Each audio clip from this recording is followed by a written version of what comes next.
Hi there, I'm Lauren Tarshis. I'm the author of the I Survived book series, and I also head up classroom magazines here at Scholastic.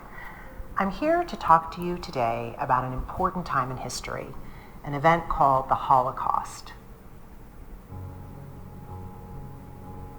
Some of you have probably already started learning about the Holocaust in your classes. It happened not so long ago in the 1930s and 1940s during World War II. The Holocaust was the murder of some 6 million Jewish people and millions of others in Germany and across Europe. Many people were responsible for this, but one man was most to blame: Adolf Hitler. In 1933, Hitler was elected leader of Germany. Adolf Hitler should never have become the leader of a country. He was a person filled with hatred and anger and intolerance, and he was a liar. But there was something about him.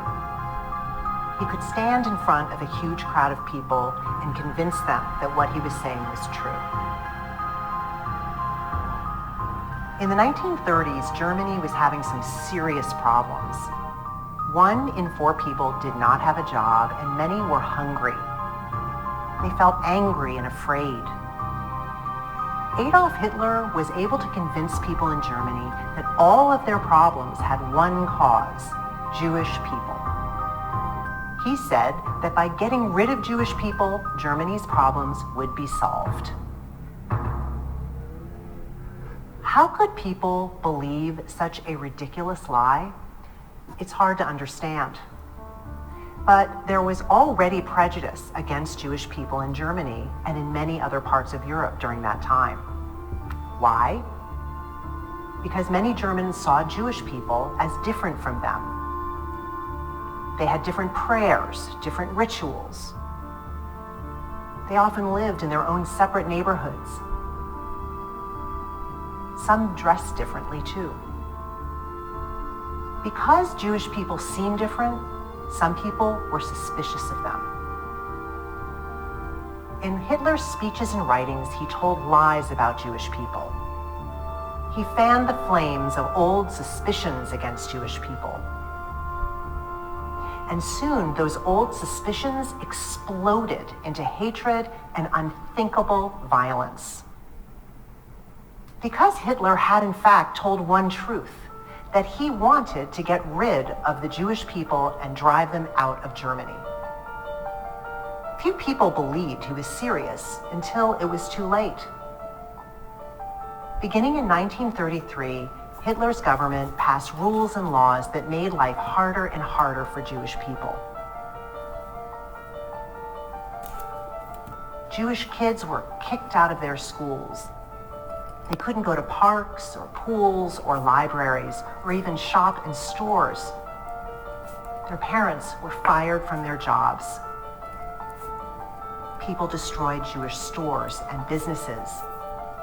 They set fire to their synagogues where Jewish people went to pray. But it wasn't enough to make Jewish people suffer. Adolf Hitler wanted them dead. And not only Jews living in Germany. Soon Jewish people all across Europe, for miles in any direction, were being hunted down by German Nazi troops. By 1945, 6 million Jewish people had been killed. That was 2 out of every 3 Jewish persons living in Europe.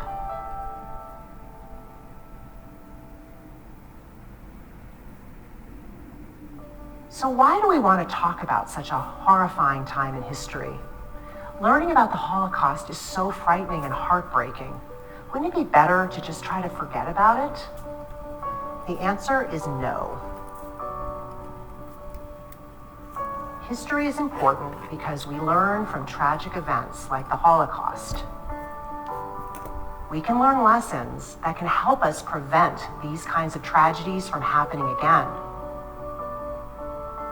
And sadly, intolerance and prejudice are still huge problems around the world. even here in America. Just as Germans were suspicious of Jewish people in the 1930s, some people today have suspicions and prejudices against other people, against people who are different from them, different because of their religion, different because of how they look or how they talk or where they were born.